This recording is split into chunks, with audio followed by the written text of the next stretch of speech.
4 lines, and this is from the last line of page 11, and then let's continue from here. While following the Lama, your devotion grows ever greater.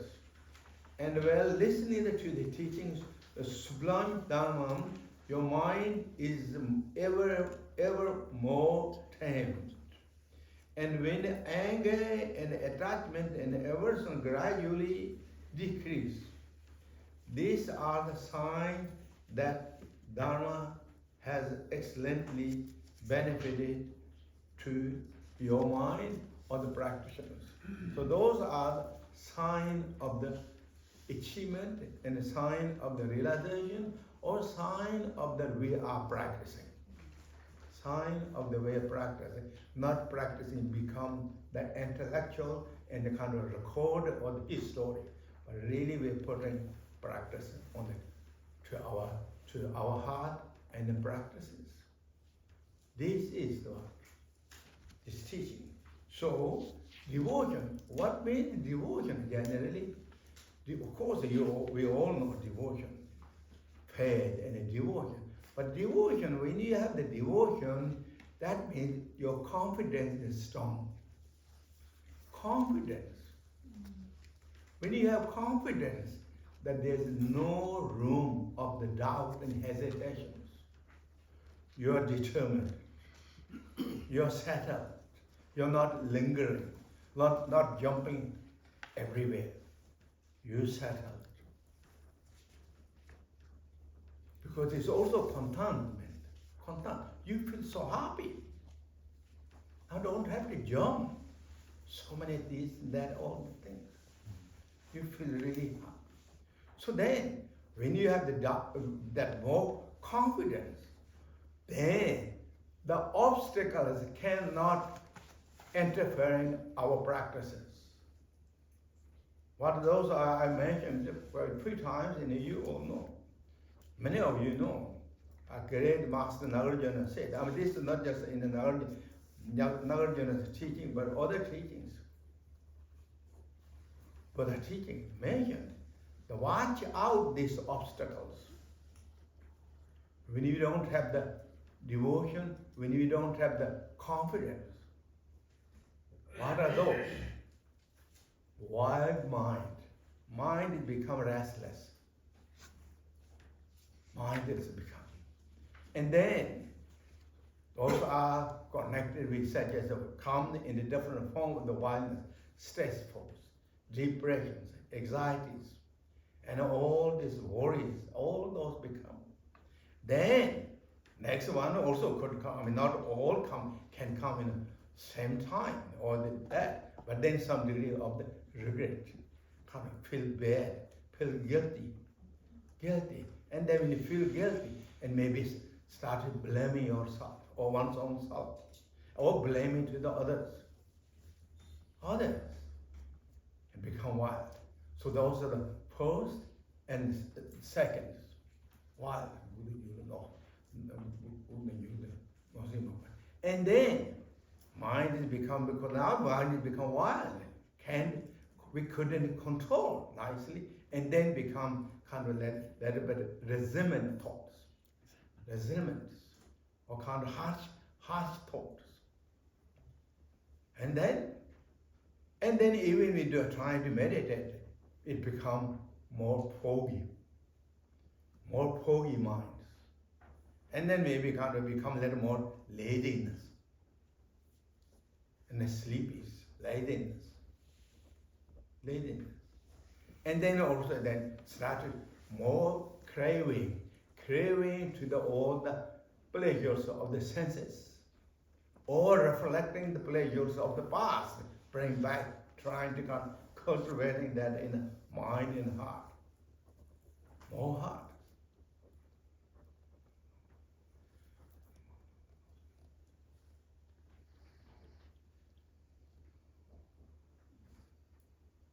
And then mind become foggy. Oh no, sorry, not foggy already, I said. Then doubt and hesitations. It's skeptical and become now kind of like completely. Now we lost the balance of our courage and the commitment and the confidence. Confidence. Those can happen even long-time practitioners. Because the lack of what? What is lack of? Devotions. Lack of faith, or whatever language we use, word we use. Faith or the devotions. When we don't have the faith or when we don't have the devotions, even the nugget Dzogchen teaching is pouring right in your ear or right in front of you, kind of don't feel something big things and become something. Oh, this is nothing. I heard this, I heard that. I went there, they're saying these things. And kind of like, in the sense of looks like kind of like almost like don't break the authentic teaching. Why? Because you couldn't handle, you couldn't connect it to the heart. Carry the force of those obstacles. Was what great Master Nagarjuna said. Watch out these obstacles. They are like kind of like hyenas on the road of path to the enlightenment. They are like vendettas on the path to the enlightenment. They will disturb our practices. And this is not just only the when it will disturb our practice, but even when we have those 5 different obstacles point in samsara, our achievement will be demolished. Become really completely jumbo mumbo status. All that. So that means when we have the devotions, that means, as I say, it's confidence. Feel the precious, feel joy, appreciated. Oh, wonderful. I'm now connected. I'm here. I can now develop. From now on, look to the, read the books of the Malarepas.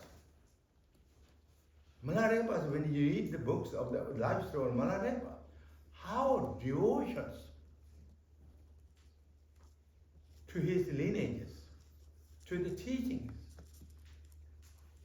He sang the songs with full of joy, full of love, full of devotions. As his devotions and all that grows, his realization is growing. His realization understands the development. Not just a realization of the true nature of mind, but his knowledge is expanding. Wisdom is expanding. He didn't go according to his story. He didn't go to the academics or in the Sheda, in the way they call Sheda, or studying 100. But when you read the life story or the singing his songs, it captures the essence of the Buddha teachings. Really, essence of the Buddha teachings. So simple, so kind of simple and easy and presented to us, going to touch to penetrate to the heart. In the teaching, many times in the teaching said, those great masters saying that when you heard, or when you read the life story of Malarepa, when you read the guide to way and the lives of Bodhisattvas, if it did any change of your mind, you don't make any change, then we are very hard. Our mind is really hard.